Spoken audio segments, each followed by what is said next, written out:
ને મિત્રો મજામાં.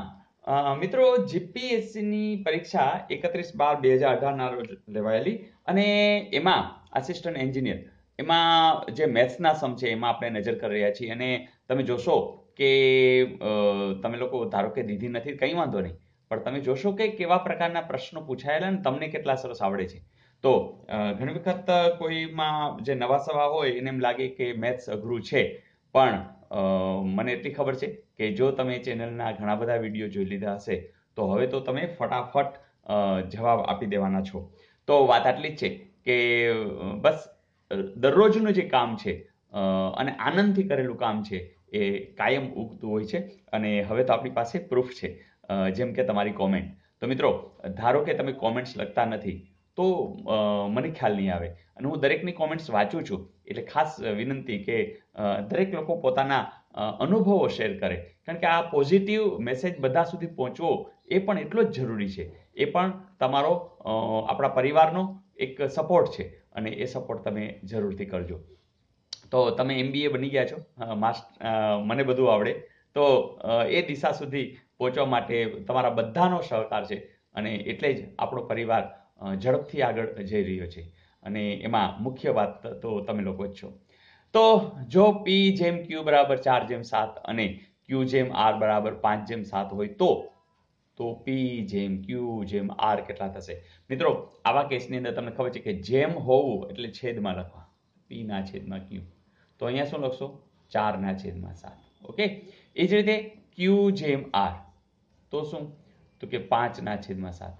મિત્રો તમે જુઓ છો QR એટલે Q એક એવી વસ્તુ છે કે જે બેયમાં આવે છે, બરાબર છે? તો આપણે શું કરશું કે અહીંયા 7 છે ને અહીંયા 5 છે.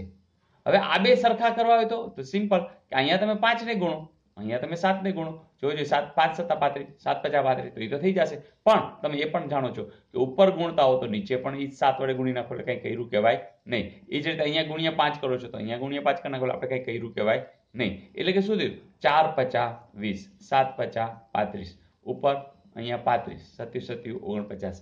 એટલે કે આખી પોઝિશન શું આવી? તો કે 20, પછી તો અહીંયા 35, પછી 49. એટલે કે P જેમ Q જેમ R એવું આપણે જ્યારે લખીએ છીએ, P જેમ Q જેમ R, તો P ની જગ્યાએ તમે હવે શું લખી શકો છો? 20. Q ની જગ્યાએ હવે શું લખી શકો છો? 35. અને R ની જગ્યાએ શું લખી શકો છો? 49. તો 20 જેમ 35 જેમ 49 ક્યાંક તો એને આપ્યું જ હશે. ના આપ્યું તો આપણે અન્ય લખત. તો અહીંયા તમે જુઓ છો કે એને આપ્યું જ છે ને સહેલું મિત્રો. તો આવું અગાઉ ઘણા બધા સમ મૂકેલા છે, એટલે જે લોકોએ આ જોયા હશે તો એને આવડી જ ગયું હશે. જોઈએ નેક્સ્ટ. પછીનો પ્રશ્ન આવો છે કે એક હોડીની સ્થિર પાણીમાં ઝડપ 16 કિલોમીટર પ્રતિ કલાક છે. જો નદીના પ્રવાહની ઝડપ 3 કિલોમીટર પ્રતિ કલાક હોય તો તે હોડી સામા પ્રવાહે 30 મિનિટમાં કેટલું અંતર કાપશે? મિત્રો જ્યારે ઝડપ, અંતર, સમય, ત્યારે મેં તમને વાત કરી હતી ને કે કંઈ નહીં, કોઈ પણ સમ હોય તમારે એસટીમાં બેસી દ્વારકા જવાનું છે અને વચ્ચે પુલ આવે. મિત્રો આ તમને ખબર જ છે કે એસટીમાં બેસી દ્વારકા જાવ, વચ્ચે પુલ આવે, મતલબ કે આ સૂત્ર આપણે યાદ રાખશું. અહીંયા S એટલે તમને ખબર છે સ્પીડ, ઝડપ, T એટલે ટાઈમ, સમય, અને D એટલે ડિસ્ટન્સ, અંતર. તો કેટલું અંતર એટલે કે આપણે D શોધવાનું છે. તો એ લોકોએ S અને T તો આપવા જ પડશે. હવે વાત કેવી છે ખબર છે કે હોડીની સ્થિર પાણીમાં, એટલે હોડી હોય બરાબર, અને એ જ્યારે સ્થિર પાણી છે તો કોઈ સવાલ નથી, તો એની સ્પીડ તમને આપી છે 16. પણ નદી છે તો નદી ધારો કે આમ પ્રવાહ ચાલી રહ્યો છે અને હોડીને આમ જવું છે તો સ્વાભાવિક છે કે ધીમી પડી જવાની. કેટલી ધીમી પડે? તો પેલી 16 હતી એમાંથી 3 ઓછા થઈ જાય એટલી ધીમી પડી જાય, કારણ કે એની સામે પ્રવાહ 3 કિલોમીટર તો આવી રીતના સ્પીડમાં પ્રવાહ છે નદીનો. તો ધારો કે આ બાજુ દોડતી હોય તો 16 + 3 થઈ જાય, અહીંયા સામે જાય છે બરાબર ને, નદીના પ્રવાહની એ સામે જઈ રહી છે, સામા પ્રવાહે છે, જો છે ને. એટલે સામા પ્રવાહે શું થાય કે 16 ની સ્પીડ હતી હોડીની, પણ એને 3 ની સ્પીડ ઓછી કરી નાખે છે. એટલે આપણને એ તો ખબર પડી ગઈ કે સ્પીડ તમને આપી દીધી છે, મતલબ કે S એને આપી દીધો છે કે 13 કિલોમીટર પ્રતિ કલાક થશે. હવે વાત આવી T ની જરૂર તો પડે જ, તો T પણ એને આપી દીધો છે. T કેટલો છે? 30. એને આપવો જ પડે. ફરીથી મિત્રો કોઈ ટેન્શન નહીં રાખવાનું. જ્યારે તમને કોઈ એમ કહે ચા બનાવી દો, તો ચા બનાવવા માટે એને આપવું તો પડશે જ ને, દૂધ આપવું પડે, ખાંડ આપવું પડે, હે ને. તો આ બધું તપેલી આપવી પડે, આ બધું આપશે, એટલે એ કઈ ટેન્શન નહીં રાખવાનું. તમારે ખાલી એક યાદ રાખવાનું કે ભાઈ મારે બસ ઝડપથી કેમ કરવાનું છે, કારણ કે બધું એને આપવું જ પડશે. અને એટલે ટેન્શન તો પેપર કાઢનારને વધારે હોય. શું કામ? કે કંઈ ચૂકાઈ ન જાય. હા, તો મિત્રો બહુ આનંદથી કામ કરજો. તો અહીંયા ટી બરાબર 30, પણ સાથે સાથે જુઓ એને આપ્યું છે મિનિટ. મિત્રો ધ્યાન શું રાખવાનું છે? ધ્યાન એ રાખવાનું છે કિલોમીટર પ્રતિ કલાક છે અને અહીંયા મિનિટ છે. તો મિનિટ આપણને પાલવે નહીં, કારણ કે કલાકના સંદર્ભમાં તો આપણે કંઈ વાંધો નહીં, આવડે જ છે કે 30/60 કરી નાખો. 60 શું કામ કરો છો? તમને ખબર છે 1 કલાકની મિનિટ 60 થાય, એટલે 60 વડે ભાગી નાખો તો આટલી કલાક થઈ ગઈ. તો બસ કામ પતી ગયું. છેદ ઉડાડવો છે તો ચલો 1/2. તો મિત્રો આટલું જ કામ કરવાનું હતું. તો હવે તમે ટી પણ જાણો છો, એસ પણ જાણો છો અને સૂત્ર પણ જાણો છો. ચાલો એસ ની જગ્યાએ આપણે કેટલા લખશું? તો કે 13. પછી ટી ની જગ્યાએ કેટલા લખશું? તો કે 1/2. તો તમને ડી એટલે ડિસ્ટન્સ મળશે. બીજું ડિસ્ટન્સ મળશે એ કિલોમીટરમાં જ મળશે, કારણ કે તમે કિલોમીટર પ્રતિ કલાક લીધું છે. આ 13 છે કિલોમીટર પ્રતિ કલાક છે અને આ પણ તમે કલાકમાં લઈ લીધું છે, એટલે જે ડિસ્ટન્સ છે એ કિલોમીટરમાં મળવાનું છે. ઘણી વખત અહીંયા મીટરમાં આપ્યું હોય તો કંઈ વાંધો નહીં, તમને ખબર હોવી જોઈએ કે તમે શું કરી રહ્યા છો. તો 13/2 થયા એટલે તમે તરત કહેશો કે સર એ તો 6.5 આવે. તો સાવ સાચી વાત છે, 6.5 એવું કંઈક આપ્યું હશે. યસ, આપ્યું જ છે. તો 6.5 કિલોમીટર. તો હવે તમે જ કહો કે આવા તો ઘણા બધા આપણે સમજોયા છે, તો આમાં કશું અઘરું હોતું નથી અને આવું આસિસ્ટન્ટ એન્જિનિયરની પરીક્ષામાં પૂછાયેલું હતું. જોઈએ હજુ નેક્સ્ટ પ્રશ્ન આવે છે કે જો કોઈ ગણ બી પી એ 1, 2, 3 આવા ઘટકો, આવા સભ્યો ધરાવતો હોય તો નીચે પૈકી કયો ગણ તેનો ઉપગણ છે? મિત્રો ઉપગણની વાત આવે એટલે તમને યાદ જ છે કે અહીંયા ઘટકો કોણ કોણ છે? તો કે 1 છે, 2 છે, 3 છે. તો આ પણ એક યાદ રાખજો કે કોઈ પણ ગણ, મતલબ કે જે પી આપ્યો છે એ પોતે પણ પોતાનો ઉપગણ છે. અને બીજું ખાલી ગણ એટલે કોઈ પણ ઘટક ન હોય એવો, આ અથવા આ, બરાબર, આ એનો સંકેત છે.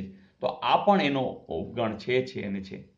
હવે વાત એ છે કે બીજા કોણ કોણ હોય? તો તમને ખબર છે કે આ 1 છે એ પણ છે, પછી 2 છે એ પણ છે, 3 છે એ પણ છે. પછી બબેની જોડી, તો 1 અને 2, 2 અને 3, 1 અને 3, આ બધા એના ઉપગણ છે. અને 1, 2, 3, 1, 2, 3 એટલે પી પોતે. તો આમ જુઓ તો આનો પણ એક નિયમ છે કે ટોટલ કેટલા હશે એમ ખબર પડે કેવી રીતના? તો 1, 2 ને 3 ગણી લેવાના અને એને 2 ની ઘાત ઉપર લખી નાખવાના. દાખલા તરીકે 4 ઘટક હોત તો 2 ની 4 ઘાત લખાય, અહીંયા 2 ઘટક હોત તો 2 નો વર્ગ લખાય.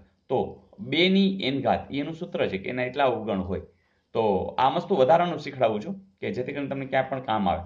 તો 2 દુ 4 દુ 8, તો અહીં તમને 8 ઉપગણ એના મળે. આપણે ચેક કરી લઈએ. જોજો, આ 1, આ 2, આમ કયો અથવા આમ કયો, બરાબર, ખાલી ગણ. આ પણ ખાલી ગણ છે, આ પણ ખાલી ગણ છે, આને ફાઈ કહેવાય. પછી જો 1, 2, આ 3, આ 4, આ 5, આ 6, આ 7 અને 8 થઈ ગયા કે નહીં? તો અહીંયા 8 ઉપગણ હોય. મિત્રો તમે તરત પકડી લીધું કે સર આ 1, 2 એવું અહીંયા આપી દીધું છે. અહીંયા જ્યારે અન્ય, મતલબ કે આ સિવાયના અન્ય, અહીંયા હું ટૂંકમાં લખું છું, આ સિવાયના એમ. તો આ 1, 2, 3 સિવાયનું કોઈ આવે છે એવો પ્રશ્ન છે, પણ અહીંયા તમને આપી જ દીધું છે એટલે તમે જવાબ લખશો 1 અને 2. તો મજા આવી દોસ્તો. તો આવું હોય છે. જોઈએ હજુ નેક્સ્ટ તમારા નોલેજનું ચેકિંગ કરી લઈએ. ચાલો પ્રશ્ન આવો છે કે એક આ ગણ આપ્યો છે, આને કેટલા ઉપગણો હશે? ચાલો તો આ જવાબ આપવાનો છે. તમે તરત કહેશો સર સિમ્પલ 2, 1, 2, 3 ને 4 ઘાત, બસ. તો 2 દુ 4, 4 દુ 8, 8 દુ ને 16 છે એના ઉપગણ હશે. તો આવું હવે તમને ક્યારેક પૂછાશે તો આવડી જશે. જોઈએ નેક્સ્ટ મિત્રો, ફરીથી એક અંતર, ઝડપ, સમય, બરાબર. તો જોઈએ એક 500 મીટર લાંબી ટ્રેન ને તેની લંબાઈ જેટલી જ લાંબી ટનલને પસાર કરતા 90 સેકન્ડ જેટલો સમય લાગે છે, તો તેની ઝડપ કેટલી હશે? તો મિત્રો તમને ખબર છે અંતર, ઝડપ, સમય માટે શું કરવાનું?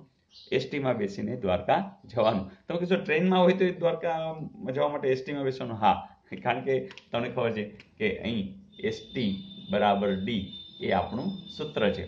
બીજી એક વાત બહુ મહત્વની, એક મિનિટ અહીંયા લખાણ, એસટી બરાબર ડી. મિત્રો બીજી એક બહુ મહત્વની વાત કે એસટીમાં બેઠા હોય તો એમાં જે એનું પૈડું છે એ પૈડું છે એ એસટીને લગતું જ હોય, એમાં કંઈ સ્કૂટરનું હાલે ન ચાલે. એટલે આપણે શું કરવાનું કે એના એકમો છે એને જોતું રહેવાનું એકમો બધા સમાન હોવા જોઈએ. જેમ કે જો વાત એવી છે કે આ ટ્રેન છે, બરાબર, ધારો કે આ ટ્રેન છે અને એને અહીંયા ટનલ, બરાબર, આમાંથી ધારો કે પસાર થવું છે, બરાબર, તો આ 500 મીટર છે, તો એના જેટલી જ લંબાઈની આ પણ કેવું છે 500 મીટર. તો વાત એ છે આ 500 મીટર છે, આ 500 મીટર. તમે જ કહો એન્જિન અહીંથી સ્ટાર્ટ થાય છે. હવે એન્જિન છે એ અહીં સુધી પહોંચી ગયું તો ટ્રેન અંદર જ હશે, બરાબર, પણ એ એન્જિન આગળ થઈને અહીંયા સુધી પહોંચશે, બરાબર ને.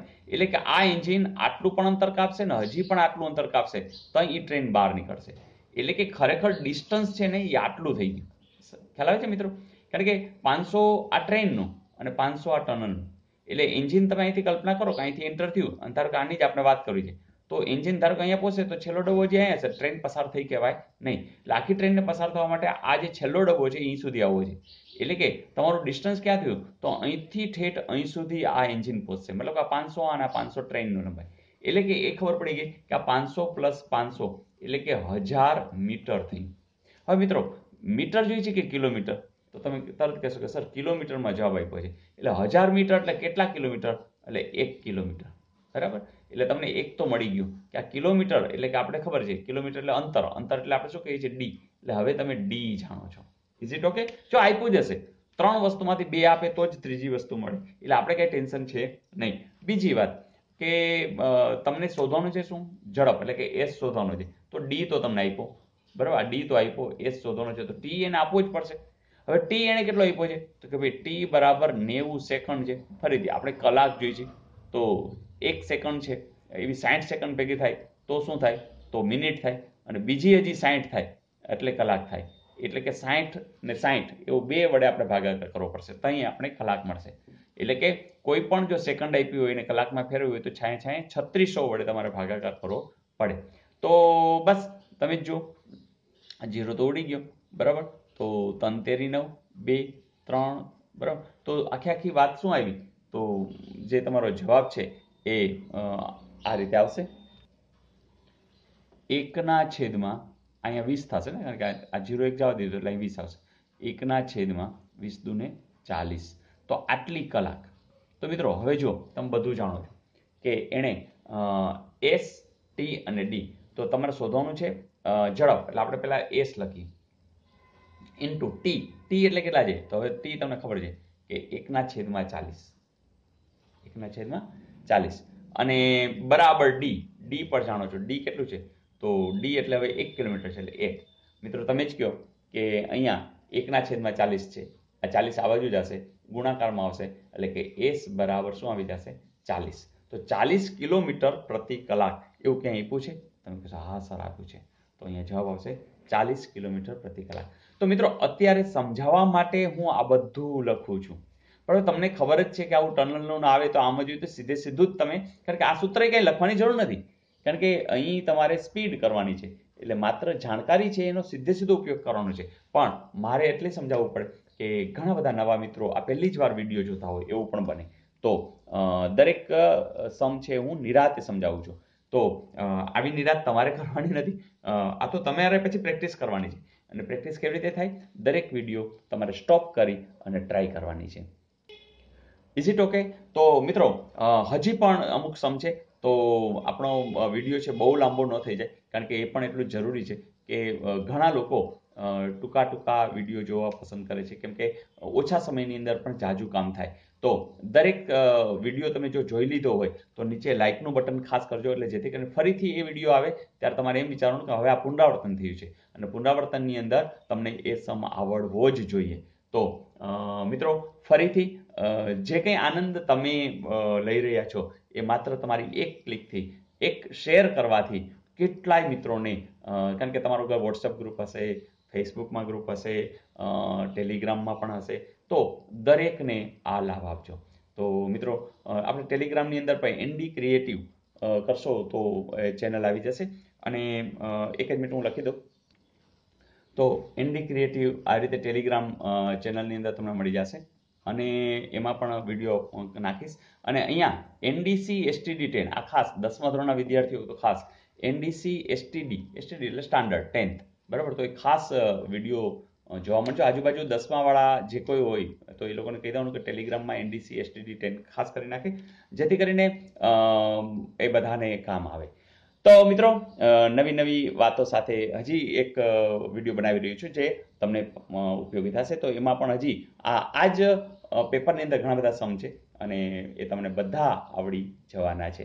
પણ હા મિત્રો, તમને કેટલા આવડીએ છે, કેવી મજા આવે છે, એ તમારે કોમેન્ટ્સમાં તો સતત મોકલતું જ રહેવું પડશે, કારણ કે હું દરેકની કોમેન્ટ વાંચું છું. મિત્રો, તમને ખ્યાલ છે કે સમયના અભાવે હું જવાબ બધાના નથી આપી શકતો, પણ તમારે તો કોમેન્ટ લખવાની છે, જેથી કરીને હું દરેક લોકો કેવી રીતે અને કેવા આનંદથી અભ્યાસ કરી રહ્યા છે એની મને જાણ થતી રહે. તો મિત્રો, બસ કોમેન્ટની રાહ સાથે આવજો.